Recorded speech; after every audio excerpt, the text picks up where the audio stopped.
Good afternoon, everyone. Oh, okay.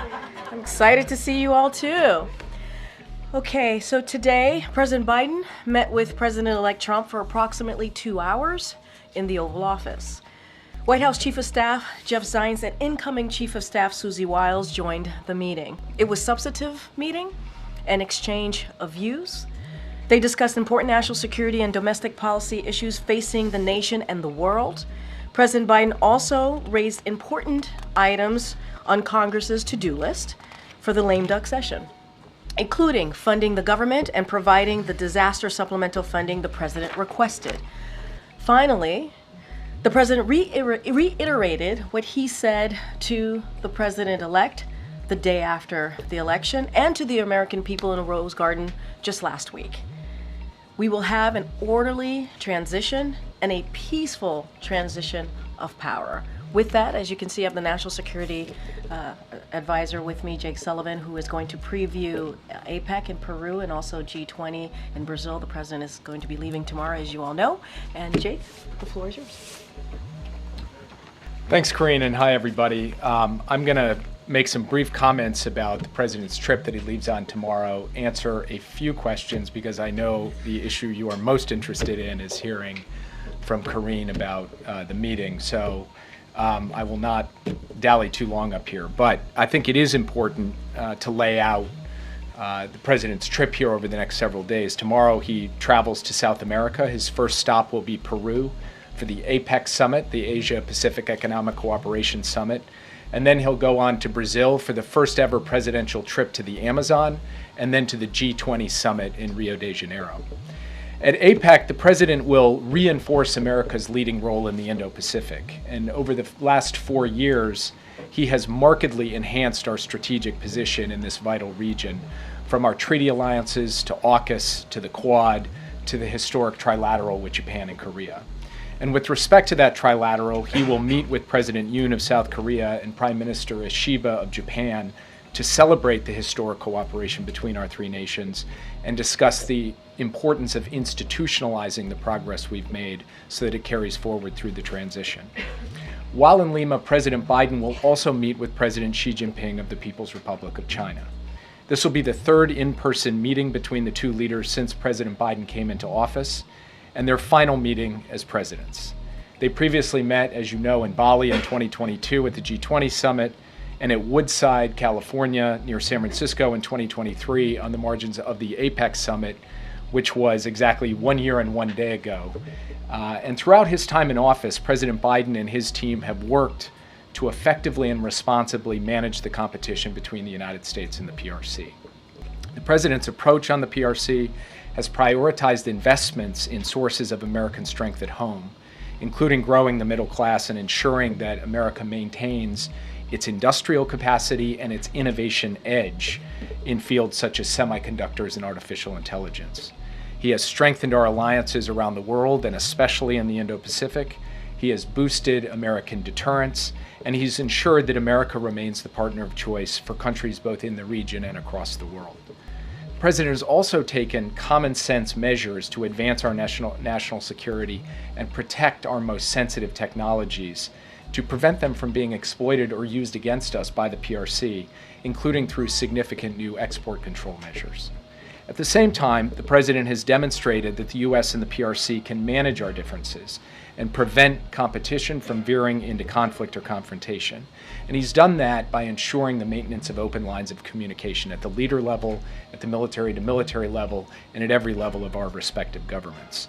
And we've also worked to advance cooperation where our interests align, including on counter-narcotics and climate change, which is what the people of our two countries expect and what the world expects. And this meeting between President Biden and President Xi will be an opportunity to ensure a smooth transition and also to continue to keep those channels of communication open, including those especially critical military-to-military channels of communication. Of course, in Lima, President Biden will also meet President Boluarte of Peru to mark the strength and durability of our bilateral relationship with Peru. After that, the president will travel to Brazil, and he'll start with a historic stop in the Amazon to underscore his personal commitment and America's continuing commitment at all levels of government and across our private sector and civil society to combat climate change at home and abroad. And this has been obviously one of the defining causes of President Biden's presidency. While in Manaus, in the Amazon, President Biden will visit the rainforest, engage with local leaders who are working to preserve and protect this critical ecosystem.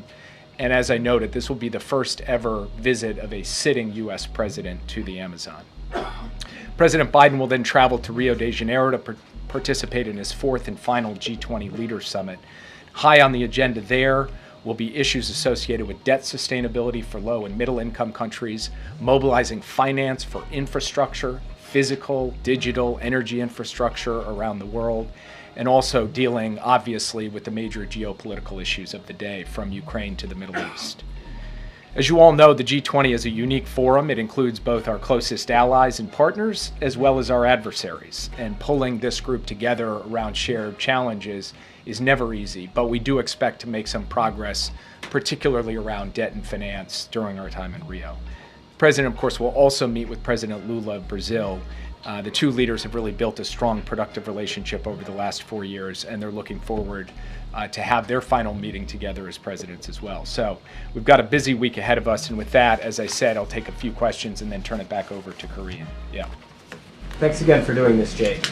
In the run-up to the election, President Biden warned that allies were worried about America's commitment to the world. What's his message to those allies after this election?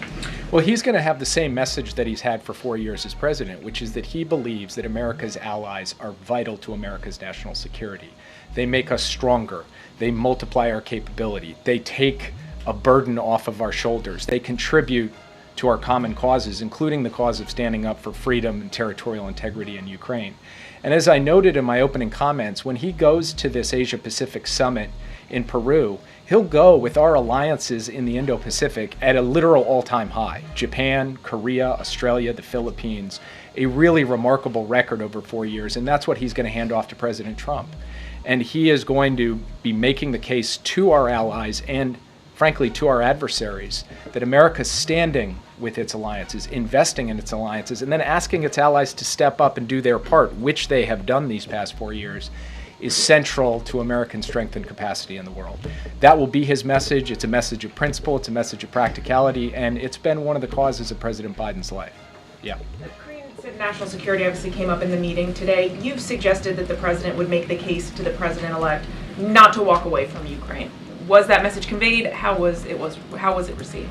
Well, I'll let Corinne speak to what happened in the meeting. I will only note that President Biden reinforced his view that the United States standing with Ukraine on an ongoing basis is in our national security interest. And it's in our national security interest because a strong Europe, a stable Europe, standing up to aggressors and dictators and pushing back against their aggression is vital to ensuring that we don't end up getting dragged directly into a war, which has happened obviously twice in the 20th century on the European continent.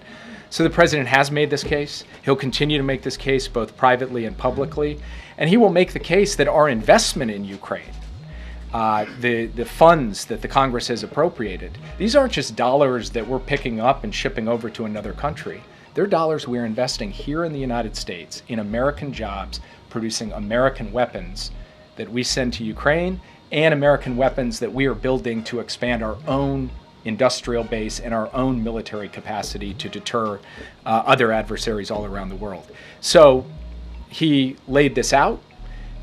He will continue to make this case as we go forward. And as we go through this transition, it will be our responsibility as the national security team to lay out for the incoming team both what we see and, in terms of the current situation, and how we believe that the United States of America, through this transition and beyond, can put Ukraine in the strongest possible position on the battlefield so that it's in the strongest possible position at the negotiating table for an ultimate deal. Yeah. The families of the American hostages who are held in Gaza are going to meet with President Biden today. We've heard from the families that they would like to see the Biden administration and the incoming Trump administration work together to try to secure the release of these hostages. Do you see any room for cooperation or coordination between your team, the president's team, and Trump's team to try to get a deal before Biden leaves office? I met with the hostages myself yesterday, and as you noted, President Biden will meet with the families of the hostages yesterday, and President Biden will meet with them very shortly. And they asked me this question, and I was very simple and emphatic with them. Yes, of course we're prepared to work with the incoming team in common cause on a bipartisan basis to do everything in our collective American power to secure the release of the hostages, both living and deceased. So we are open to have that engagement, have that collaboration, and we will continue to work in every remaining day that President Biden has in office, that we have in these jobs, to try to bring those hostages home to their loved ones. Just to clarify real quick though, there's been no discussion yet with the Trump team about doing that? Well, I will say that this is a topic, obviously, the American hostages being held in Gaza that President Biden and President Trump covered today, but we have not had the opportunity to engage with the incoming team yet. I'm only expressing, standing here today, as I did to the hostage families yesterday, we are very much willing to do so, and we've sent a signal to the incoming team that we're prepared to work with them on this issue, as with every other issue, because President Biden's cardinal direction to us is ensure a smooth and orderly transition. On that, are you finding the Israelis as responsive to Biden administration inquiries or requests, given that we know the Prime Minister is in pretty frequent touch with the President-elect? I had the opportunity to sit down yesterday with the Israeli Minister of Strategic Affairs, Ron Dermer. We had a detailed discussion about every element of the current situation in the Middle East, and it was a constructive discussion. We are still actively working in support of our common efforts to push back against our common adversaries, to try to deal with the situation in Gaza, in Lebanon, and directly with respect to the Islamic Republic of Iran. And just to give you an example, we are working on an ongoing daily basis to try to increase the amount of humanitarian assistance getting into Gaza, given the suffering of the innocent civilians there who are trapped amidst the crossfire between the IDF and the terrorist group Hamas. We have made some progress in that regard. We extracted further commitments from the Israeli side over the course of the past couple of days. We want to see those commitments followed through on. So we believe that we can continue to work across the board on all of the relevant issues, whether it's humanitarian assistance or it's ensuring the defense of Israel against Iranian attacks, or it's working on ceasefire efforts and a hostage deal in Gaza, or it's ultimately bringing a diplomatic resolution to Lebanon, which we're actively working on. We'll continue to do that every day that we have remaining in office. Jake, I know you can't speak to what happened in the meeting earlier. We'll ask Karine about that. But 8 years ago, then President Obama explicitly warned incoming President Donald Trump about the urgent threat posed by North Korea. He said it was the most urgent national security threat the U.S. was facing at the time. What would you communicate to your national security advisor peer who's going to be following you in this job? What is the most urgent national security threat facing the United States today as Donald Trump prepares to take office? Well, I would say two things in answer to that question. The first is that if you look out at a strategic level, the competition with the People's Republic of China is going to be defining for what the world looks like over the course of the next 10, 20, and 30 years. And so that has got to be a paramount priority for the incoming administration. And the person who's been named as my successor, the person who's been floated as the Secretary of State, these are people who have very much focused on that challenge, and we'll look forward to talking to them about how we've approached it and obviously pass on the current state of play. Then there's the most immediate issue, which is Iran and its proxy groups continue to take actions that directly threaten Americans and American interests in the Middle East, and that has to be dealt with on an urgent basis. Now, that's at the macro level and the micro level. In between those two, you have an ongoing war of aggression by Russia against Ukraine, representing a larger threat to European security and therefore global security, and you've got North Korea coming behind to provide troops in that war. So these are all issues for which we have clear approaches, working in coordination with allies and partners, and we are going to try to ensure that we pass off each of these areas to the next team in a way that is as smooth as possible. Last time he was, just to follow up quickly, last time in that same meeting, Obama told Trump that he had real concerns about the hiring of a national security advisor, Mike Flynn. Donald Trump ultimately hired Mike Flynn.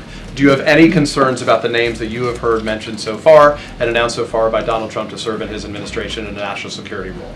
I know some of them. I've engaged with some of them, and people like, for example, Congressman Waltz, who's been named to be my replacement. He's somebody that I have engaged with in the past. I respect his service to this country in uniform. He's put his life on the line. I respect his service in Congress. He and I obviously don't see eye to eye on every issue, but I am very much looking forward to engaging him over these next 60 days, as I said, so that we can have this smooth handoff. There are other people that he's named who I just don't know, I haven't met, and therefore can't comment on. Yeah. You talk about wanting to engage, wanting to smooth this transition. Why hasn't it happened yet? Is the signing of the MOUs an actual issue that is preventing you from coordinating with the incoming Trump team? So I'll defer to Karine to kind of go into the nitty-gritty. What I'll say at a broad level, though, is the MOU creates the opening for the landing teams to arrive at the agencies, to include the NSC. But that doesn't mean that we can't reach out and get, and express our willingness to engage with our counterparts, our incoming counterparts. We've done that, and so I expect that in a matter of days here, we should be able to have some engagement. Of course, that depends on whether the incoming team wants to engage, and that will be up to them. But for our part, we are more than willing to do what is our responsibility as directed by the president and frankly as dictated by the Constitution, which is to ensure the peaceful transition of power. I have a China-related question as well. The Biden administration largely left in place the Trump-era tariffs on China. The policy towards China hasn't been wildly divergent. Do you see the potential for bipartisan agreement on the relationship with China in the next administration or going forward? I think for us to succeed in the long-term competition with the PRC, it will require a bipartisan foundation. The best traditions of American foreign policy have always had a bipartisan element, and many aspects of the policy that we have pursued in this administration with respect to the PRC and with respect to the Indo-Pacific have been bipartisan. By the way, the same thing is true with respect to Ukraine, where there has been strong bipartisan support and votes in both the House and the Senate for the resources and the strategy for Ukraine. So from our perspective, we would like to see that continue. Now, obviously, we don't know what the incoming team is going to do, how divergent they will be. Those will be decisions they take, not for me to comment on. All I can say is that when it comes to investing in our alliances, the sources of strength at home, the protections of our advanced technologies, these are things we're going to advocate continue because we think that they are not political issues, they're American issues that can serve all of the people of this country. Yeah. Will the president raise this alleged hack by a Chinese hacking group when he meets with President Xi? And are you planning any kind of consequences for that hack? It is a significant issue. I expect that the FBI and CISA will have an update in terms of their investigation, which is ongoing, into the hack soon. We here at the White House have stood up at the NSC, what's called a UCG, a Unified Coordinating Group, in order to coordinate the entire U.S. government to be able to deal with this hack, which is a hack of private telecommunications providers, but private telecommunications providers that provide services to U.S. government personnel, among others. So you will hear from the FBI and CISA on that. I do expect this will come up in the meeting in Peru. And I'm not going to speak to consequences from this podium. I will only say that we have made clear over time that we will respond when we see actions taken in terms of cyber attacks, cyber espionage, cyber intrusions. That has been a feature of our policy to date. It will remain a feature of our policy going forward. I'll take just a couple more and then let Karine take over. Go ahead. Thanks, Jake. Can you give us a sense of what else President Biden said to President Trump about Russia in their meeting? And also, with regard to China, will he pass on any tips or color from his meeting with President Trump to President Xi when they meet? And what will his message be to President Xi? I've already mildly violated the not reading out the meeting proviso, so I will pass that off to Karine. Mild violations. But with respect to his meeting with President Xi, I don't expect him to pass messages. Obviously, President Trump, when he comes into office, will have his opportunity to engage directly with President Xi. But I will observe that transitions are uniquely consequential moments in geopolitics. They're a time when competitors and adversaries can see possibly opportunity because you have this change in government here. And so part of what President Biden will communicate is that we need to maintain stability, clarity, predictability through this transition between the United States and China. And he will also really reinforce the point that in order for us to manage this competition responsibly going forward, we have to sustain over the long term the channels of communication at every level, particularly the military to military level. And then, of course, he will look to try to consolidate progress on areas where we can work together, for example, on counter-narcotics and fentanyl coordination, and on trying to manage the safety risks associated with artificial intelligence. So it's an important meeting. It will not be just a valedictory, although there will be an element of reflecting over the course of their long relationship. There is actual work to do in this critical moment between the U.S. and China to ensure that we don't run into any problems in the next 2 months in this transition of power. Last question. Could you just sort of explain the strategy for the remaining drawdown authority for Ukraine, and also if the administration is going to ask for any additional drawdown authority in like an end of the year CR or spending plan? So the president has made clear, and he has directed his team to ensure that every dollar that the Congress gave to him, authorized him to spend, he will spend on behalf of Ukraine before he leaves office. Now again, these are not dollars he's putting on an airplane and flying across the ocean. These are dollars he's investing in the American defense industrial base. As we provide weapons to Ukraine, we make new weapons to give to the U.S. military. All of those dollars will be spent, will be obligated by the time he leaves office on January 20th. Therefore, it only stands to reason that in the next 2 months, the administration will signal to Congress that we would like to see additional funds for Ukraine for 2025 so that they can be in the best possible position, the strongest possible position to negotiate, to ensure they achieve their objectives, that they win at the negotiating table. Now, what form will that take? CR, etc. I'm going to not get myself in trouble by turning into the OMB director up here. I will just say that the administration very much sees the necessity and the logic of seeking additional resources for 2025, since we are doing what Congress asked us to do, which is dispersing the funds they gave us for 2024. And with that, I'll turn it over to Policy question? Jake on the Amazon tree. Thank you, Jake. Congrats on becoming a congressional spouse. I just have one more thing, and then I'll go into your questions. So today, the President and the First Lady welcomed nearly 200 education and workforce leaders to the White House for the Biden-Harris administration's Classroom Career Summit. The administration's Investing in America agenda is creating millions of good-paying jobs, many of which do not require a 4-year college degree, and its investments will continue to drive job creation for years to come. The summit highlighted the record progress to expand career pathways to these good-paying jobs in infrastructure, clean energy, advanced manufacturing, and so much more. With that, Josh, it's good to see you, as always. Good to see you, Corinne. Regarding the meeting. Yeah. President Biden has given a lot of statements about his concern for the U.S. democracy. Did he share any of those concerns with President-elect Trump in their meeting about what he feels should be done or needs to be done?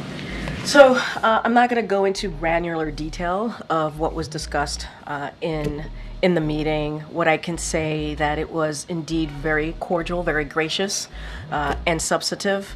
And I mentioned at the top, national security was discussed, domestic policy issues were discussed. I had an opportunity to speak with the president in the Oval Office right before coming out to do this press briefing, because I wanted to make sure that I got what the president wanted to share with all of you.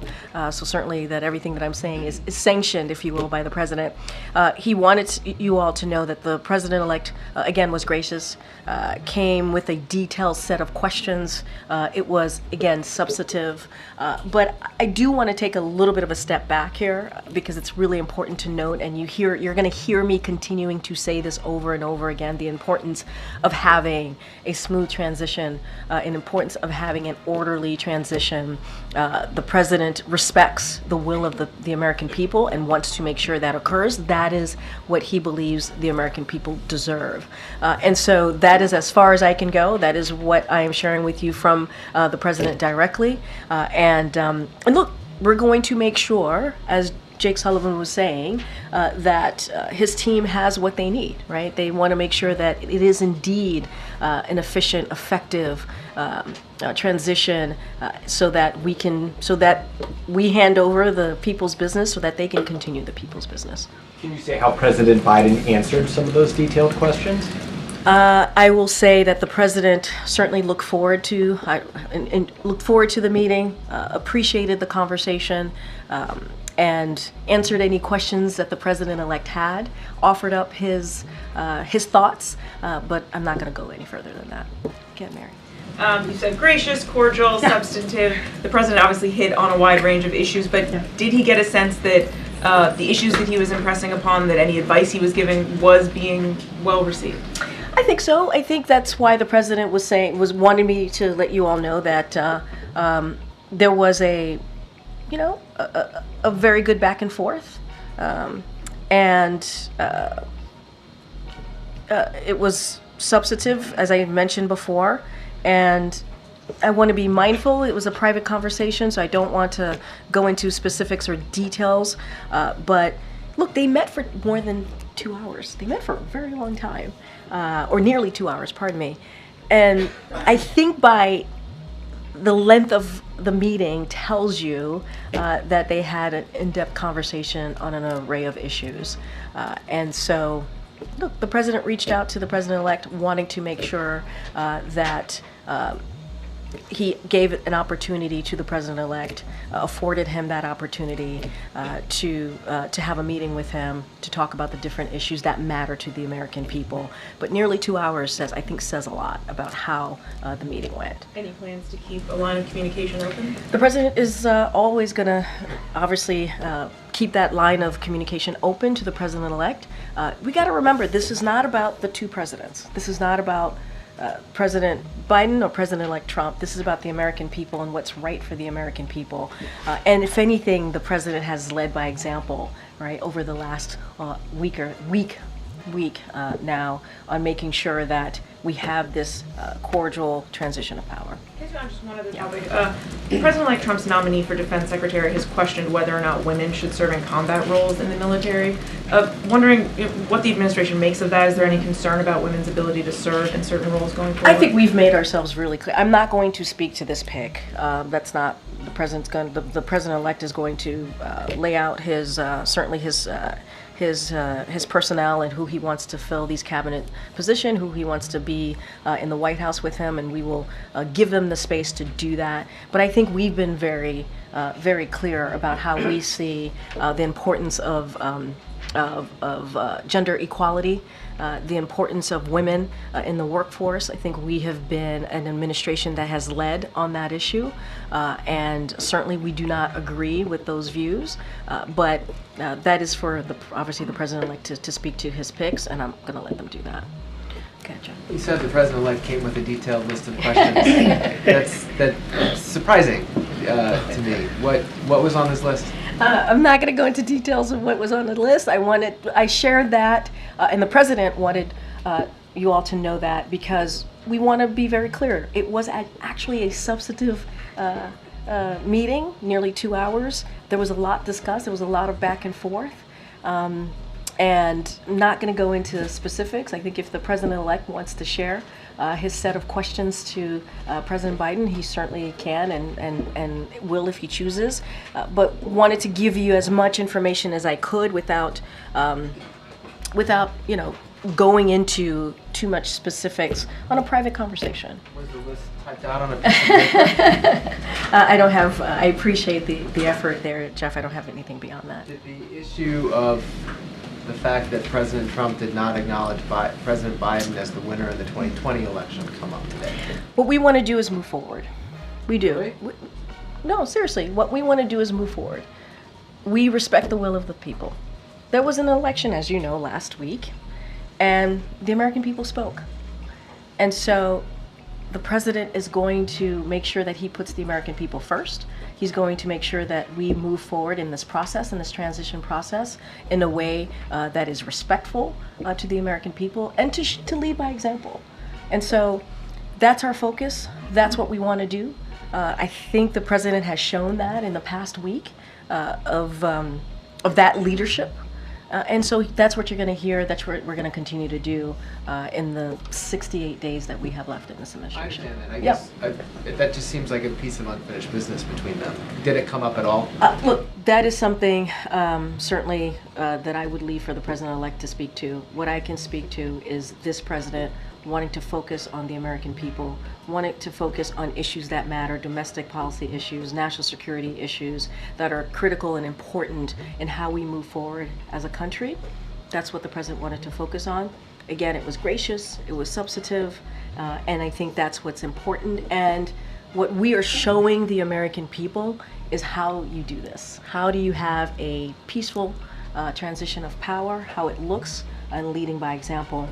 And that is quintessential Joe Biden, I believe. Good. Yeah, thanks, Green. I'm just trying to understand. I mean, besides demonstrating Yep. a peaceful transfer of power, what was the big message that President Biden was trying to convey to incoming President Trump? I think just that, and the American people. You know, you all had those who were able to be in the room got to see the two presidents sitting side by side, shaking hands. You heard what the president-elect talked about politics being tough, and understanding what that looks like. We get that as well, you know. And I'll go back to what we said last week. Did the elections turn out the way we wanted? Absolutely not. Are we disappointed? Yes, we're disappointed. But again, there was an election, the American people decided, and what the president wants to focus on is what it looks like. What it looks like to move forward, to put the country first, to put the American people first, and move forward in a respectful way. And I think that was also the message that you saw from this president today. Does the White House have any reaction to this Department of Government Efficiency that Trump announced yesterday? He's brought on Elon Musk and Vivek Ramaswamy to lead. Says the group is being tasked to find ways to cut government spending, waste, regulations. Does the White House have any concerns about this effort, or do you think maybe it's a good idea to look at these things? No comment. I'm not going to comment. Okay. You talked about ensuring that the next administration has all the resources they need for this transition, but one thing that needs to happen in order for the Trump transition to have access to agencies and such are these signings of the memorandums of understanding with both the GSA and the White House, including an ethics plan. Did that come up in any way in the conversation today, even if it was just between Jeff Zients and Susie Wiles? And I was just going to say that, as you know, Jeff Zients, the Chief of Staff, had an opportunity to speak with the incoming Chief of Staff. I have not spoken to Jeff on if that issue came up, but Jeff has been leading this effort of making sure that we have that smooth transition of power. We are ready. We are ready to go. And I've also mentioned that the co-chairs of the Trump transition have said that they are in public have said that they're going to sign the MOUs. So I'm going to have to leave it to them. We're ready. And Jake, I think, put it really well when he said it doesn't mean that we can't still have conversations. It doesn't mean we can't engage with our counterparts or those who have been picked by the president-elect to come into this administration. Certainly, we are open to that and want that to happen. But I would have to, refer you to the Trump transition, they have said they would sign those MOUs. And back in 2000, then Vice President Al Gore actually hosted George W. Bush a few days after he had conceded the election. When Bush came to meet with Clinton, he then went on to meet with Gore. Did Vice President Harris stop by the meeting at all today? And does she intend to host Vice President? So I can say the Vice President did not attend the meeting between the two presidents this morning. I would have to refer you to her team on how she wishes to move forward and her part in all of this. But you also heard from her last week when she talked about the importance as well of having a peaceful transition of power. So leave that to her to answer. Go ahead. Just to work out a few of the details. So it was Yeah. the four of them in that room: the president, Yes. the president-elect, Yes. chief of staff, the chief of staff designate. Yes, sir. Were the two presidents ever left alone in the room? I don't have anything beyond what I shared. What I can say is it happened for approximately 2 hours. And it included the current chief of staff, the incoming chief of staff, and obviously the two presidents. I can't speak if the presidents had the presidents themselves, President-elect and President Biden had an opportunity to speak privately. I can't speak to that. I didn't ask. Over in the diplomatic room, right? Right. So to your point, you are correct. We sent out a pool note about how the President Biden, and also First Lady Dr. Biden greeted President-elect Trump upon his arrival, and just to add a little bit of color there, she gave the President-elect a handwritten letter to congratulate Mrs. Trump, and so also express their readiness to be involved and engaged with her team, Mrs. Trump's team, and so that specific piece, obviously, I would direct to the First Lady's office. But yes, they first met and greeted each other in the diplomatic room. But Jake or nobody else came in, or it was just the four. It was just the four of them, as far as who was in the room with the president. Was in the Oval the whole time. As far, yes, it was in the Oval. The Oval meeting was in the Oval, as I just stated, and you flagged for me that they greeted the president. They meaning the First Lady, and also the President Biden greeted President-elect Trump when he arrived. I have one other question about this weekend that people might wonder. Yeah. It's their third meeting since President Biden took office, but why bother having a meeting with Chinese President Xi if there's only 68 days left to go in the Biden administration? Look, this is, Joe Biden. He understands the importance of having face-to-face, one-on-one conversations with world leaders, and I think Jake did a pretty good job laying out what's next, what they are thinking about, the reason for having the bilat. But it is an opportunity. They're both going to be in Peru. They're both going to be attending the APEC conference. It was an opportunity for them to meet. I think it's important. The issues that they're obviously going to speak about are important to the American people. And you think about national security, you think about Indo-Pacific. And so, I think this is very much something that the president would do, have that face-to-face, have those in-person conversations with other world leaders on issues that matter here to us and obviously globally. Okay, Peter. Thanks, Green. Did President Biden show incoming President Trump anything classified? No. No. Why not? Why would he? This was an opportunity for them to speak candidly, openly. I've said to you that it was gracious, it was incredibly substantive, and I'll just leave it there.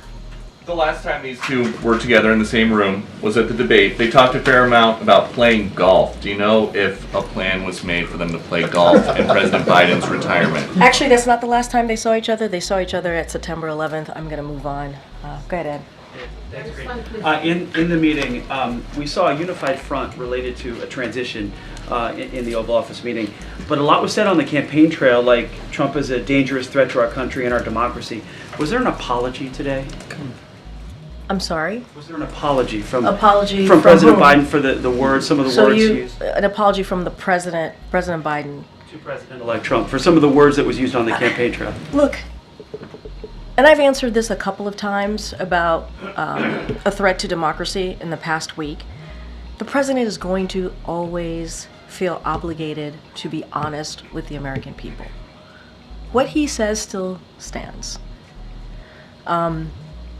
And it's not just him. You heard this from former staffers. You've heard it from the former chief of staff, John Kelly, and others. You've heard it directly from the president-elect, the former president, about enemy of the people. Very, very clear. Very clear. What we want to be also very clear about is the importance of listening to the will of the American people. There was an election. It is important to respect our institution. It is important to respect the free and fair elections. And that's what this president is doing. Leading by example and putting that aside and putting the American people first. But what he said still stands. And it's not just him. We should not just put this at the president. His own people said this. So I want to be really, really clear about that and not forget the facts. There are facts here that we should certainly also lift up as you're asking me these questions. Go ahead, Anita. Thank you. Did the two presidents discuss transatlantic security or climate change efforts and the U.S. role in that? And relatedly, what is President Biden's message to G20 leaders on these two issues and on the institutions and frameworks that hold them up? I'm talking about NATO and the Paris Agreement. Yeah, so look, obviously they talked about national security issues, mentioned that already. There was a substantive, pretty detailed set of questions that the president-elect presented the President Biden with. They went back and forth on that. I don't have anything. I'm not going to get into the nitty-gritty, into the specifics of what those topics were. Not something that I'm going to do from here. And look, the president is looking forward to going to the G20. You heard Jake do a pretty good laydown of the importance of the president going. It will be his last G20. Obviously, he's also going to go to APEC. APEC will be first. And the importance of meeting with these world leaders on issues and matters that are important to the American people. That's what you're going to see.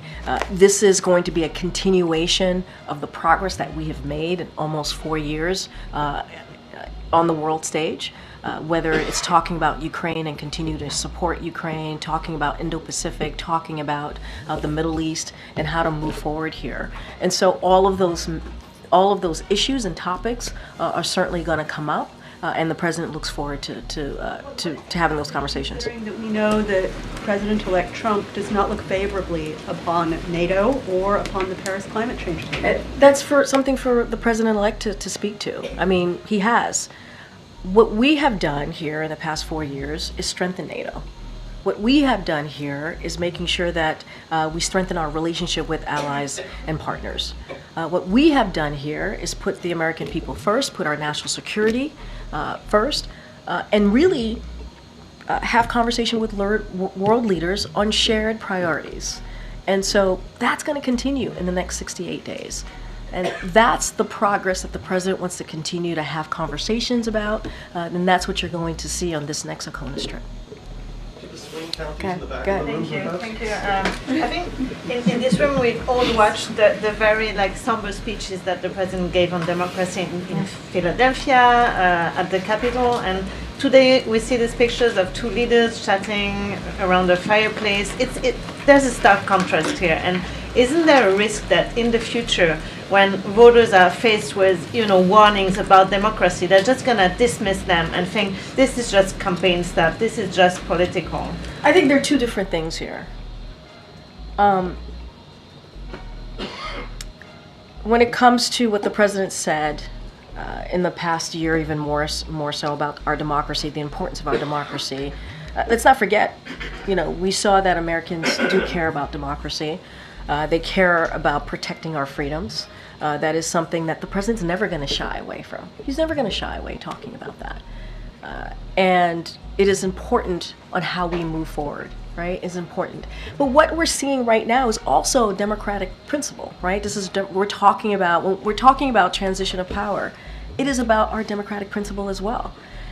It is about continuing that transfer of power. It is about continuing that democracy. I know I said these are two different things, but they're also connected as well.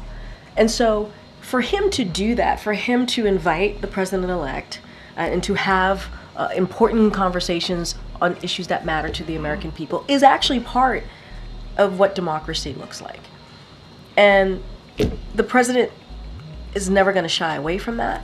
And again, were the elections what we had hoped? Absolutely not. We're not hiding that. We've been very clear about that. But we have to move forward. We have to move forward on behalf of the American people. And what you saw and what you're going to see when we talk about transition is about our democratic principles. Okay. Thank you, Rubina. Going back to her question on the G20, Jake was saying that he is hoping for some progress. But is progress possible when allies, the G20 allies, are trying to understand and are expecting a change in the administration here? So how does the incoming administration can undermine this progress they are trying to reach there? And also progress with the Brazilian government on climate, democracy, and labor cooperation that are going to expect to discuss there. Yep. I'm not going to get ahead of what's going to be discussed at the G20. And I'm not going to get ahead of what the Trump administration policies are going to look like.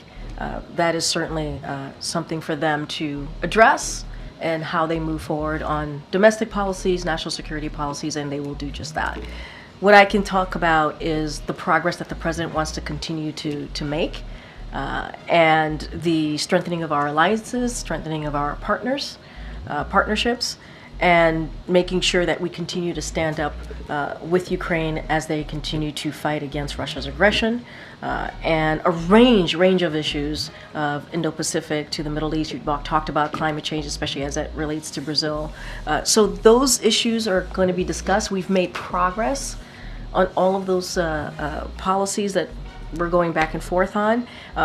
I'm just not going to speak to private conversations that are going to happen, what's going to be discussed, and just speak to what we can do, what we're looking to do, and why it's important. This ACONUS that the president's going to go on is going to be a continuation of what he has been able to do for almost 4 years now. And what does Trump victory mean to the world? You know,